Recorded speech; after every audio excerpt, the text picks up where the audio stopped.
एक आईपीओ जो अपने वैल्यूएशंस के चलते ज्यादा स्पॉटलाइट में है than anything else is Lenskart. Now, while the debate on the valuations continue, let's quickly look at the key details before this IPO opens.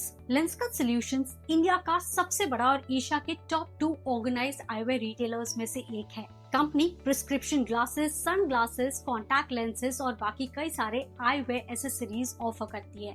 Also, this company is a technology-driven eyewear company with fully integrated operations from design to delivery. Now, as of June 2025, company के पास 12 million से भी ज्यादा active customers हैं, 2800 से ज्यादा stores हैं, जिसमें से 2100 से ज्यादा स्टोर्स इंडिया में हैं and rest in Japan, south east Asia and middle east में प्रेजेंट है. Currently, international markets do contribute around 18% in its total revenues. Now, looking at the strong points of this IPO, one, ये company market reader है. बाकी जो companies हैं इसके comparison में काफी छोटी है in terms of the revenues.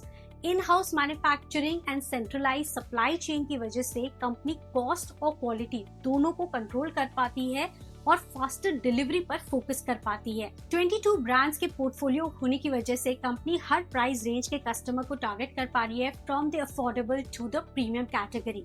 And tech integration across the operations is also helping them grow quite faster. इनका जो कस्टमर रिपीट रेट है that's higher than 98%, which is very strong. And साथ ही जो स्टोर्स का पे बैक पीरियड है is very less of just 10 months. तो पिछले 2 साल में जो नए स्टोर्स ओपन किए हैं कंपनी ने, उसमें से 80% ने सिर्फ 10 महीनों में अपना कॉस्ट रिकवर कर लिया है, which is quite good. अब फाइनेंशियल्स देखें तो FY23 से FY25 तक में रेवेन्यूज कंटिन्यूअसली इंक्रीज हुए हैं. Margins have also improved consistently.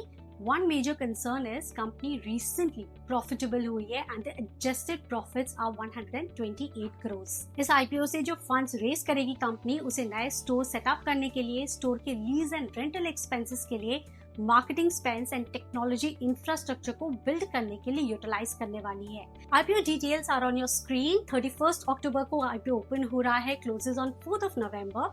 इसका जो प्राइस बैंड है वो 382 से 402 रुपीज पर शेयर का है. Total size of this IPO is 7,278 crores, जिसमें से 2,150 crores का फ्रेश इश्यू है and rest is offer for sale, जहाँ पे promoters and existing investors are selling the stake. Lastly, most important, valuations देखें तो it is priced at 230 times price to equity and EV/EBITDA of 68 times, which looks very elevated and steep. But going forward, the focus will now be on how quickly the earnings can catch up with its valuations.